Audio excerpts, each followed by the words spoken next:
आजभोलि के मान्छेहरू के बढी सो अफ गर्नतिर बढी गएको देखिन्छ के बढी के कसैसँग मानौ 5 लाख रुपियाँ छ भने उसले 5 लाखको बाइक किन्न खोज्छ के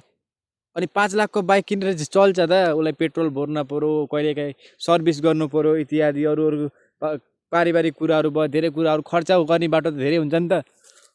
5 लाखको हो महँगो बाइक किनो अनि त्यही कुदायो हो म त हिरो पल्टे भन्ने सोच्छ कि मान्छेले अनि त्यसले पुग्छ त अनि 5 लाखको बाइक किनेर आएको हुन्छ अनि कोही साथीभाइहरू भेट्न गएको हुन्छ क्या ट्याक्क अनि अर्को साथी हुन्छ पैदल हिँडेर आछ अथवा अर्को फेरि साइकलमा आहा अथवा स्कुटीमा आहा अथवा पुरानो बाइकमा आहा अर्को साथी ऊ 5 लाखको महँगो बाइक चढ्ने मान्छे बरु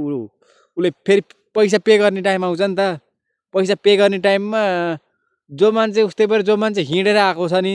अथवा जो मान्छे साइकलमा पुरानो थोत्रो बाइकमा आहा नि त्यो मान्छेले पे गरेको हुन्छ के उसँग पे गर्नलाई पनि पैसा हुँदैन अनि भन्न खोजेको कुरो के भन्दा त महँगो देखावटी रूपमा बाहिरी देखावटी रूपमा मात्रै महँगो कुराहरू लगाएर अथवा बाइक चढेर अथवा धेरै कुराहरू हुन्छ नि त्यो गरेर कुनै पनि फाइदा छैन के त्यसको म के भन्छु भन्दा म पनि एउटा थोत्रो बाइक चढ्ने मान्छे हो थोत्रो पुरानो बाइक चढ्ने मान्छे हो म के भन्छु भन्दा कहिले पनि के कुनै पनि स्रोत साधन बाइक इत्यादि केही चढ्नु चलाउनु किन्नु अघि रहर त सबै मान्छेलाई हुन्छ त अघि कम्तीमा नि आफ्नो कमाइको अथवा आफ्नो बचतको 5% 10%ले किन्न पर्ने रहेछ के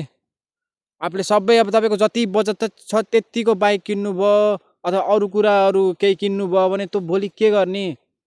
त्यो देखाएर मात्रै जिन्दगीमा हुँदो रहेनछ क्या देखाउने कुरो भनेको सबै त कसैले पनि मतलब गर्दैन के बनाम मैले केही बाइक किने अथवा केही किने हो त्यो पहिलो दिन मान्छेले हो यसले यस्तो किने रहेछ क्या भन्छ त भोलिपल्ट पर्सिपल्ट त्यो किनेको कसैलाई पनि केही मतलब हुँदैन के भोलि त्यो ऋणमा पर्नु डुब्नु त्यो आफैको लागि हो क्या त ऊ मान्छेले एकैछिनको लागि भन्दा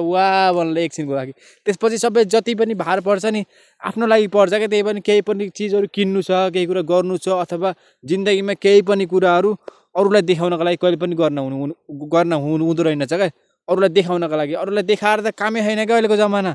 या त अरूलाई देखाउने कसैलाई कसैको मतलब छैन के आज तपाईँले केही कुरो किन्नु भन्ला भोलि तपाईँ ऋणमा पर्नु भने कोही पनि मान्छेले तपाईँलाई सहायता गर्दैन के त्यही भएर कहिले पनि जिन्दगीमा लाइफमा कहिले पनि सो अफ गर्नु भनेको सबैभन्दा बेकार चिज रहेछ क्या हामी बढी सो अफ गर्नेतिर देखाउनका लागि गइयो क्या